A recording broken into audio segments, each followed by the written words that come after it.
കൊണ്ടിരുന്നത്. അപ്പം ഇതിനു വേണ്ടിയുള്ള പ്രത്യേകിച്ച് ഉള്ള ആക്ഷൻ കൊറിയോഗ്രഫി റിഹേഴ്സൽസ് ഒക്കെ നടന്നിട്ടുണ്ടായിരുന്നു. പക്ഷേ റിയൽ ലൈഫ് ഷൂട്ടിലോട്ട് വന്നപ്പം അതൊക്കെ കാറ്റി പറത്തിക്കൊണ്ട് വളരെ ആത്മാർത്ഥമായിട്ടാണ് അവർ നമുക്ക് പണി തന്നുകൊണ്ടിരുന്നത്.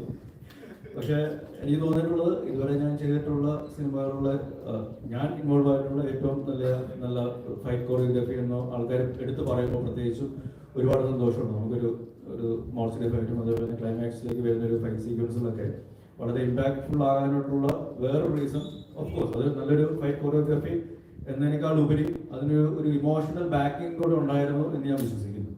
അപ്പൊ അത് തീർച്ചയായിട്ടും ഇത് വേറൊരു തരത്തിൽ ആൾക്കാരിലേക്ക് റിലേറ്റ് ചെയ്യാനായിട്ട് അല്ലെങ്കിൽ ആൾക്കാർക്ക് ആ ഓരോ ഇടിക്കും അല്ലെങ്കിൽ അയാൾ ചെയ്യുന്ന ഓരോ പ്രവൃത്തിക്കും ആ ഒരു ഫീല് കൊടുക്കാനായിട്ട് സാധിക്കുന്നത് ആ ഇമോഷണൽ ഒരു ഹെൽപ്പ് അല്ലെങ്കിൽ സപ്പോർട്ട് ഉള്ളതുകൊണ്ടാണ്. ഓഫീസർ ഓൺ ഡ്യൂട്ടിയുടെ വെറൈറ്റി കിട്ടുന്ന വെച്ചാൽ നമ്മുടെ ഒരു കുഞ്ചാക്കോൻ ഇതുവരെ കാണാത്തൊരു മുഖം. നമ്മൾ കുഞ്ചാക്കോൻ വില്ലൻ റോളൊക്കെ ചെയ്തിട്ടുണ്ടെങ്കിൽ നമുക്ക് ഇത്ര റഫായിട്ട് നമുക്ക് തോന്നിയില്ല കുഞ്ചാക്കോനെ. പക്ഷേ ഇത് പുള്ളി പൊളിച്ചടുക്കുവാണെന്ന് വെച്ചാൽ ഒരു പോലീസുകാരൻ എങ്ങനെയാണെന്നുള്ള പുള്ളി കാണിച്ചു തരുമോ സിനിമയ്ക്ക് ആദ്യം മുതൽ അവസാനം വരെ. ഇൻ്റർവെല്ലിൽ വരെ പണം ആകൃതിയായിട്ടാണ് പോകുന്നത്. ഇൻ്റർവെല്ലിൽ കഴിഞ്ഞ് ചെറിയ ലാഗ് വന്നാലും പക്ഷേ കുറച്ച് കഴിഞ്ഞിട്ട് അവർ മേക്ക് ചെയ്തിട്ടുണ്ട്.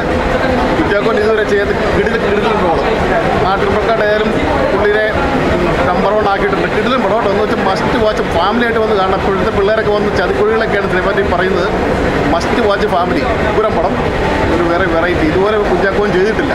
ഒത്തിരി ത്രില്ലർ പടങ്ങൾ ഇറങ്ങിയിട്ടുണ്ട്. അതിൽ നിന്ന് വ്യത്യസ്തമായിട്ട് എന്താ കുറേ ഒരു നവംബർ ഒക്ടോബർ തൊട്ട് കുറേ ത്രില്ലർ പടങ്ങളായിരുന്നല്ലോ വന്നുകൊണ്ടിരുന്നത്. ത്രില്ലർ പടം തന്നെയാണ്. പക്ഷേ ത്രില്ലർ പടങ്ങളല്ല, അതിന് ഒരു പടി മുകളിലാണ് കേട്ടോ പടം. അടിപൊളി.